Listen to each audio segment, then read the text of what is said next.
ఎలాగైనా నేను జాబ్ తెచ్చుకోవాలి.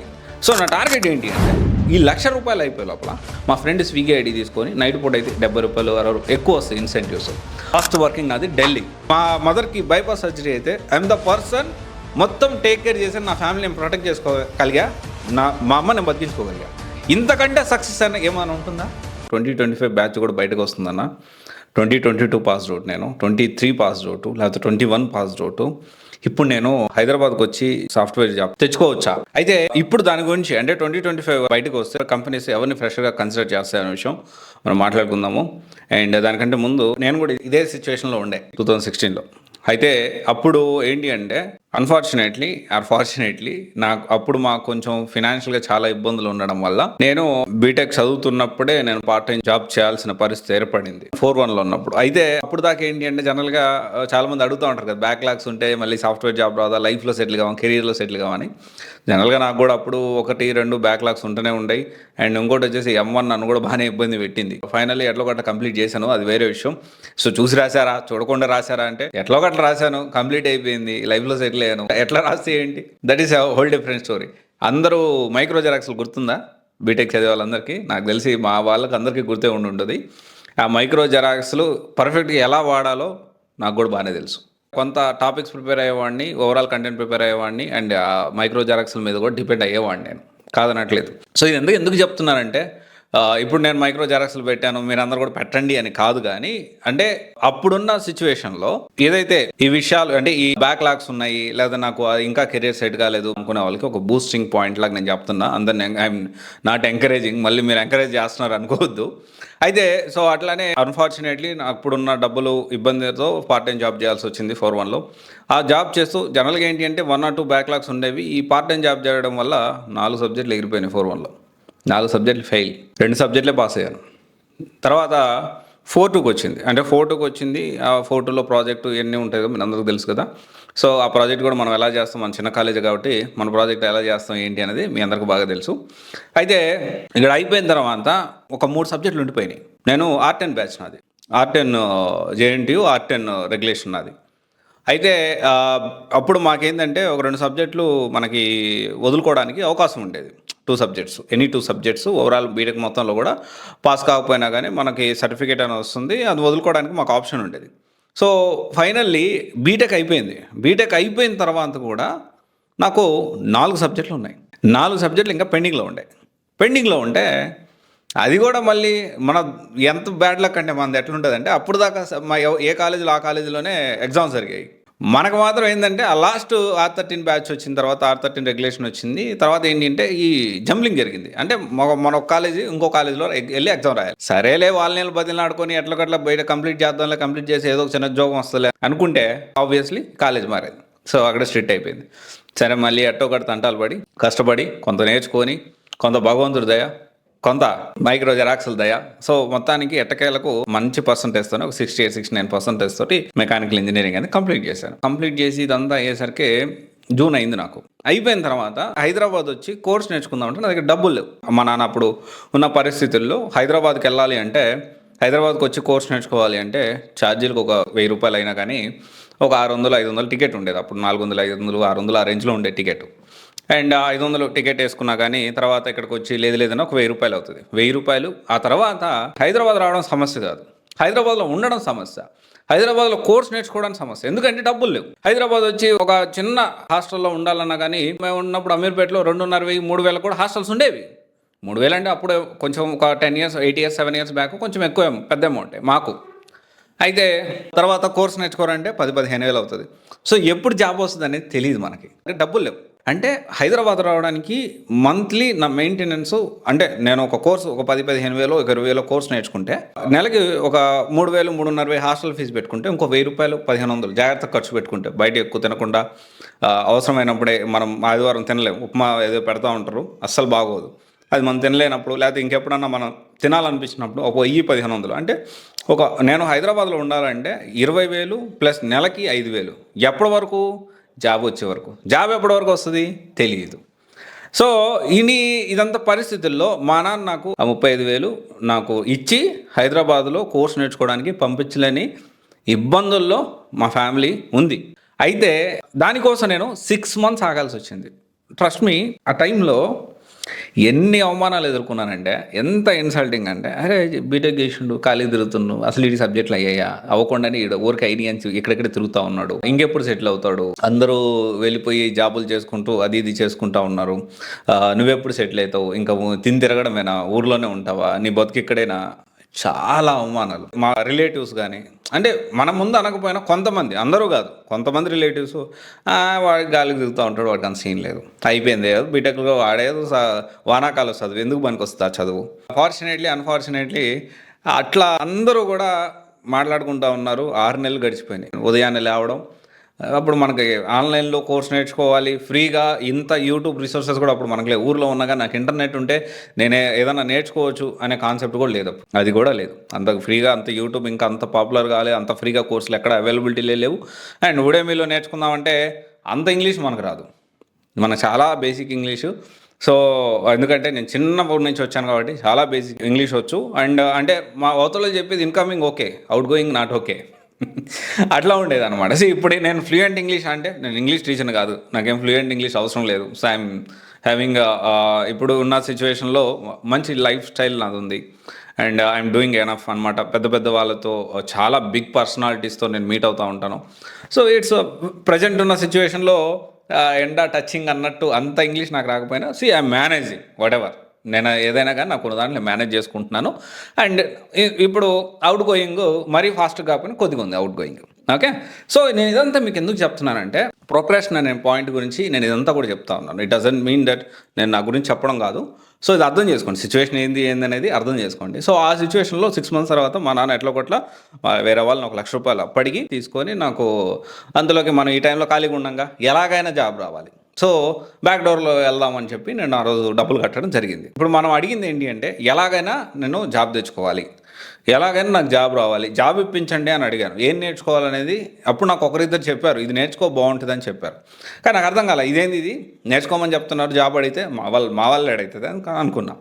అయితే ఆ విధంగా జరిగింది, అయిపోయింది. సరే మొత్తానికి ఎలాగో 6 మంత్స్ తర్వాత నేను హైదరాబాద్ వచ్చాను. మన టైం బ్యాడ్ అయ్యి ఆ డబ్బులు పోయినాయి, బ్యాక్ డోర్లో డబ్బులు పోయినాయి. సో మళ్ళీ కొంచెం ఏంటి అంటే, ఆ డబ్బులు మనం కష్టార్జితం కాబట్టి మళ్ళీ మనకు ఆ డబ్బులు ఎట్లా కూడా వెనక్కి వచ్చాయి, అది వేరే విషయం. అయితే వచ్చిన తర్వాత నా దగ్గర 1,35,000 డబ్బులు ఉన్నాయి. సో 1,50,000 అంటే ఒకరికి 1,50,000 కడితే దానికి 1,35,000 నాకు రిటర్న్ వచ్చాయి. సో అయితే నా దగ్గర ఉన్నది 1,35,000 డబ్బులు ఉన్నాయి. సో 30,000 నేను ఇంటికి పంపించేశాను. ఇంటికి పంపించేసి ₹1,00,000 నాకు పెట్టుకున్నాను. సో నా టార్గెట్ ఏంటి అంటే, ఈ ₹1,00,000 అయిపోయే లోపల నేను ఎట్లా ఖర్చు పెట్టానో మీకు చెప్తాను. ₹1,00,000 అయిపోయే లోపల నాకు జాబ్ రావాలి టార్గెట్ పెట్టుకున్నాను.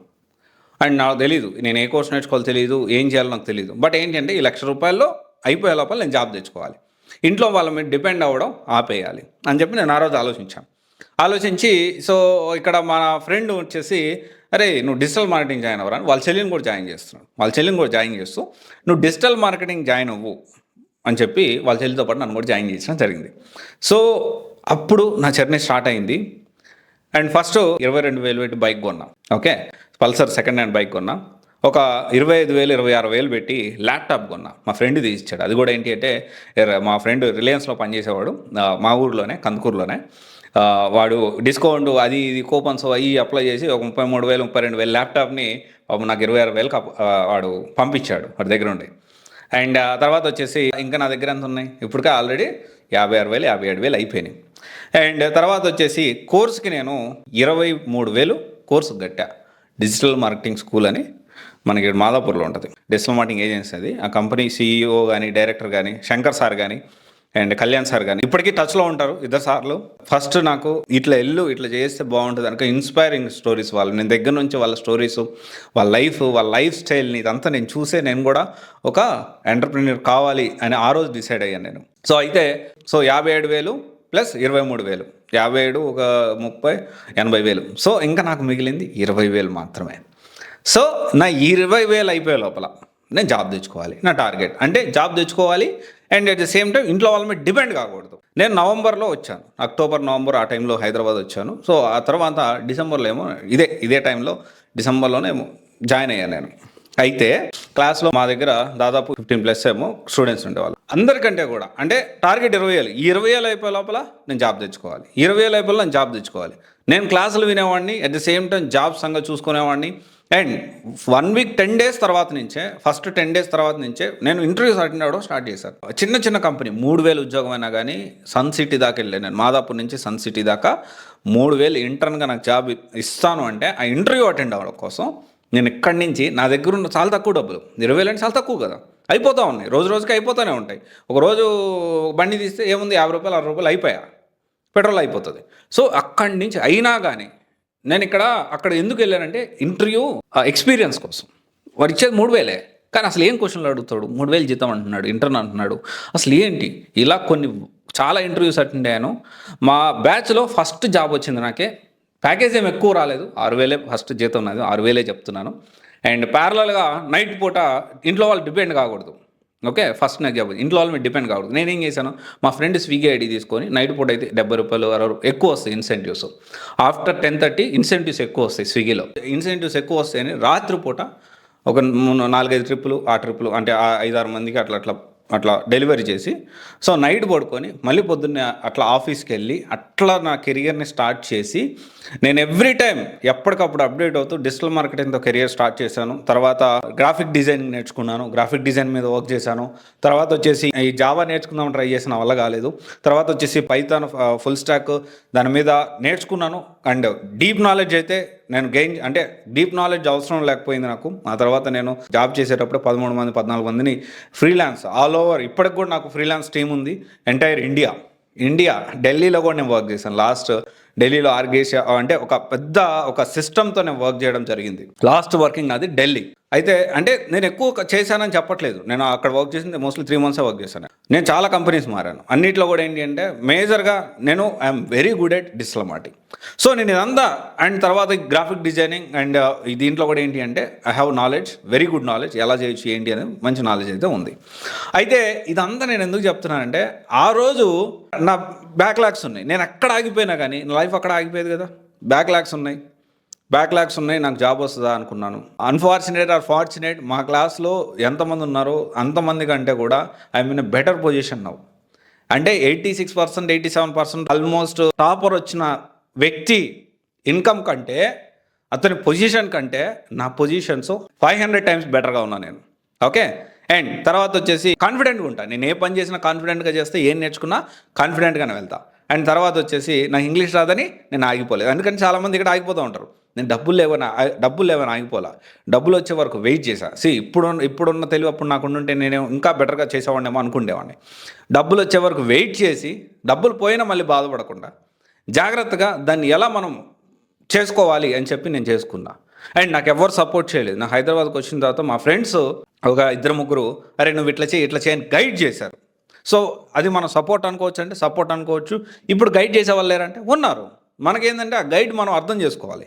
సో ఇక్కడ నాకు ఎవరు సపోర్ట్ లేదు, అంటే ఎకనామికల్లీ ఎవరు సపోర్ట్ తీసుకోలేదు. డెఫినెట్లీ పేరెంట్స్ ఉంటారు, ఆబ్వియస్లీ. పేరెంట్స్ కాకుండా బయట నుంచి ఎక్కడ మోరల్ సపోర్ట్ కూడా తీసుకోలేదు. అండ్ నేను అన్నిటి నుంచి ఓవర్కమ్ చేస్తూ అప్పుడు నా కెరీర్ స్టార్ట్ చేసి నేర్చుకుంటూ చాలా విషయాలు నేర్చుకున్నాను. అండ్ చాలామంది ఈ బ్యూరోక్రాట్స్ ఉన్నారు, బ్యూరోక్రాట్స్ అసలు ఎలా వర్క్ అవుతుంది, ఏంటి ఆ సిస్టమ్ ఏంటి, పబ్లిక్ రిలేషన్ అంటే ఏంటి. అండ్ నెక్స్ట్ ఇప్పుడు మీ అందరికీ ఏం తెలుసు, సో సివైసి అంటే ఒక యూట్యూబ్ ఛానల్, దీనికి సంబంధించి కెరీర్ గైడెన్స్ చేస్తారు, విచ్ ఈజ్ ఓన్లీ బట్ ఏంటి అంటే ఇక్కడ బ్యాక్గ్రౌండ్ అనేది నేను ఎట్లా క్రియేట్ చేసుకున్నానంటే, ఈరోజు 2 తెలుగు రాష్ట్రాల్లో చూసుకుంటే మనము ఎక్కడికైనా వెళ్ళగలుగుతాము, ఏ పనన్నా నేను చేయించుకోగలుగుతాం, అలాంటి క్రియేట్ చేసుకోగలిగాను నేను. ఓకే, 2 తెలుగు రాష్ట్రాల్లో. అండ్ ఇన్ఫ్యాక్ట్ ఏంటి అంటే సెంట్రల్లో కూడా, ఢిల్లీలో కూడా మనకి అవసరమైతే అంటే దానికి సంబంధించిన కనెక్ట్స్ కూడా మనం తెచ్చుకోగలుగుతాం. సో అంటే మన ఇక్కడ అందరూ కూడా నాకు పరిచయం అయింది. నేను ఏదో తోపును తురుమునని కాదు, నా హార్డ్ వర్క్ని చూసి చాలామంది నన్ను ఈరోజు అంటే నాకు ఏమైనా అవసరమైతే సపోర్ట్ చేసేవాళ్ళు చాలామంది ఉన్నారు. అండ్ ఇది పొలిటికల్గా కావచ్చు, లేకపోతే ఇంకోటి కావచ్చు. సో ఇదంతా కూడా మనం అర్థం చేసుకోవాలి. ఇదేంటి అంటే ప్రొక్రాస్టినేషన్ అనేది ఉండకూడదు. అండ్ ఇప్పుడు 2025 బ్యాచ్ వస్తుంది. ఇప్పుడు వస్తున్న మ్యాటర్కి ఇది అంతా చెప్పిన కదా, ఇప్పుడు అసలు మ్యాటర్ 2025 బ్యాచ్ పాస్డ్ అవుట్ వాళ్ళు వస్తున్నారు. నా 2024 జాబ్ వస్తుందా, 2023 జాబ్ వస్తుందా, 22 జాబ్ వస్తుందా, ఇప్పుడు నేను కోర్సు నేర్చుకోవచ్చా? ఒకటే చెప్తా ఉన్నా, ఇప్పుడు దాకా ఎలా ఉన్నారు, ఇప్పుడు దాకా ఏం చేశారు అనేది సెకండరీ. ఇప్పటి నుంచి మీరెంత కష్టపడుతున్నారు, ఇప్పటి నుంచి మీరు ఎలా ఉన్నారు, మీకు రియలైజేషన్ లేట్గా వచ్చిందా, ఇట్స్ ఓకే. ఓకే, కొంతమందికి ముందే ఎక్కువ దెబ్బలు తగ్గడం వల్ల రియలైజేషన్ ముందు వస్తుంది, కొంతమందికి లేట్ రావచ్చు. వచ్చినంత మాత్రాన అరే ఇంక ఇప్పుడు నేనేం సాధించలేను అని మాత్రం అనుకోవద్దు. అసలుకి నిజంగా చెప్తా ఉన్నా. సో ఇది నేను మనసులో చెప్తా ఉన్నా. అండ్ నేను ఎన్ని ఇబ్బందులు పడ్డాను, ఎన్ని కష్టాలు పడ్డాను, ఎట్లాంటి సిచ్యువేషన్స్ ఫేస్ చేశానో మీకు ఇంకా చాలా విషయాలు తెలియవు. ఇంకా నేను కొట్టే తెచ్చా అన్నట్టు చెప్పా. ఇంకా డెప్త్గా ఎంత అవమానించారు. అరే నీకు ఇంగ్లీష్ రాదు, నువ్వు బ్యాక్లాగ్స్ ఉన్నాయి, నువ్వు ఇంకా ఎందుకు మనకి రావు అంటే ఒకరోజు ఒక సంఘటన నార్మల్ ఒక కానిస్టేబుల్కి కూడా నేనేం తప్పు చేయకపోయినా మా ఊళ్ళో కానిస్టేబుల్కి భయపడే పరిస్థితి ఉండేది ఒకప్పుడు. ఇప్పుడు ఎవరికి భయపడాల్సిన అవసరం మనకు లేదు. ఓపెన్గా చెప్తాను, ఎవరికి భయపడాల్సిన అవసరం మనకు లేదు. ఈరోజు అంతవరకు వచ్చాను నేను. అంటే అందరిలాగే నేను కూడా పెరిగినవాడిని. ఇంకా చెప్పాలి అంటే మీ అందరూ కాలేజ్ డేస్లో కానీ స్కూల్ డేస్లో ఎంత గోల చేశారో నాకు తెలియదు, కానీ నేను చాలా గోల చేసేవాడిని, చాలా అల్లరి చేసేవాడిని. మామూలుగా కాదు, గొడవలు కొట్లాటలు నాయన మస్తు. బట్ ఇప్పుడు కెరియర్ అనేది నాకు చాలా ఇంపార్టెంట్. నా ఫ్యామిలీ నేను చూసుకోవాలి. ఏ స్టేజ్ నుంచి ఎలా మారానంటే రీసెంట్ డేస్లో మా మదర్కి బైపాస్ సర్జరీ అయితే ఐఎమ్ ద పర్సన్ మొత్తం టేక్ కేర్ చేసి నా ఫ్యామిలీని ప్రొటెక్ట్ చేసుకోగలిగా, మా అమ్మ నేను బతికించుకోగలిగా. ఇంతకంటే సక్సెస్ అయినా ఏమైనా ఉంటుందా? అంటే నేను ఛార్జ్ తీసుకొని మా ఫ్యామిలీని, నన్ను కన్నా నా తల్లిని నేను బతికించుకోగలిగా. మళ్ళీ ఇక్కడ యశోదాలోనే జరిగింది, సోమాజిగూడ దగ్గర బైపాస్ సర్జరీ అయితే తెలిసి నేను మాట్లాడి నేను అప్పటికప్పుడు డబ్బులు అరేంజ్ చేసుకోగలిగాను. ఎందుకంటే కొంచెము ఈ నెగ్లిజెన్స్ అది ఇంకోటి వల్ల మనము అది ఇన్సూరెన్స్ చేసుకోలేదు. అంటే 2 lakhsకే ఉంది. మిగతా డబ్బులన్నీ కూడా నేను అరేంజ్ చేసుకోగలిగాను. And at the same time discount కూడా ఇప్పించుకొని నేను మా అమ్మని సేఫ్గా నేను బతికించుకోగలిగా. ఇంతకంటే లైఫ్లో మ్యాచ్ సక్సెస్ ఏమైనా ఉంటుందంటారా? నాకైతే ఇంక లేదు. అంటే ఇంకా నా జీవితంలో అంతకంటే పెద్ద విషయం ఏదైనా కానీ దానికంటే చిన్న విషయమే. మా అమ్మని నేను బతికించుకోగలిగా.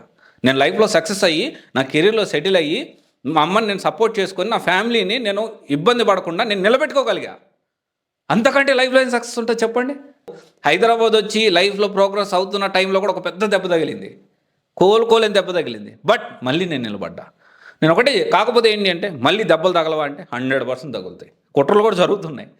కానీ ఎన్నిసార్లు దెబ్బలు తగిలినా మళ్ళీ రాటు తేలి మళ్ళీ నేను నిలబడి ముందుకు ప్రోగ్రెస్ చేస్తా. మీకు కనిపించే CYC ఒకటే కాదు.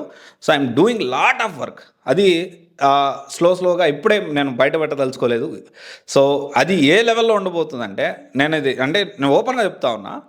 ఒక PR సిస్టమ్, ఈ పబ్లిక్ రిలేషన్ అసలు ఎలా మాట్లాడాలి, ఎలా ఉండాలి, అండ్ ఈ సర్వేస్ కానీ పొలిటికల్ సర్వేస్ కానీ ఇవన్నిటిలో కూడా నేను కమింగ్ డేస్లో దీని మీద గురించి కూడా PG కూడా చేయబోతా ఉన్నాను. ఆల్రెడీ గ్రౌండ్ వర్క్ స్టార్ట్ చేశాను.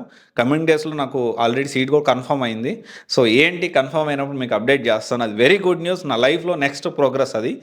అండ్ ఈ పొలిటికల్ సర్వీస్ కానీ లేకపోతే ఇవన్నీ కూడా నేను చేయబోతా ఉన్నాను. డెఫినెట్లీ ఇక్కడ మనం నేర్చుకోవాలి ప్రోగ్రెస్. ఇంకా నేను నేర్చుకుంటానే ఉన్నా, ఇంకా వర్క్ నేర్చుకుంటా, ఇంకా PG చేయబోతున్నా. నాకు సీటు కూడా కన్ఫర్మ్ అయింది. ఏం PG ఎక్కడ చేస్తున్నాను అంటే దేనికి సంబంధించిన PG అనేది నేను నెక్స్ట్ 4-5 monthsలో చెప్తాను. ఎందుకంటే నెక్స్ట్ జూన్లో నేను స్టార్ట్ చేస్తున్నాను. నేను PG చదవడం అనేది మళ్ళీ మొదలు పెడుతున్నాను. సో అది కూడా మీకు అప్డేట్ చేస్తాను. సో ఇక్కడ ఏంటి అంటే మీరు ఎప్పుడు బయటకు వచ్చారని డజంట్ మ్యాటర్, ఎప్పుడు కెరీర్ స్టార్ట్ చేసి డజంట్ మ్యాటర్. గెలవాలి అనే తపన, ఆ దెబ్బలు మీకు తగిలినప్పుడు ఆటోమేటిక్ కసి అనేది మొదలవుతుంది. మనుషులు రాటు తేలుతారు. ఆ తపనుండే డెఫినెట్లీ సక్సెస్ అవుతారు. There is no doubt at all. Okay, ఒకసారి ఆలోచించండి. 25 బ్యాచ్ వాళ్ళు కూడా వచ్చేస్తా ఉన్నాను, నాకు ఇంకెప్పుడు జాబ్ వస్తుందని అస్సలు మీరు బాధపడాల్సిన అవసరం లేదు. మీరు అనుకున్నారా, కష్టపడాలనుకున్నారా, కష్టపడండి. స్టార్ట్ చేయాలనుకుంటున్నారా, స్టార్ట్ చేయండి. And definitely you will get success. 200% చెప్తా ఉన్నా. Thank you. This is Raj signing off.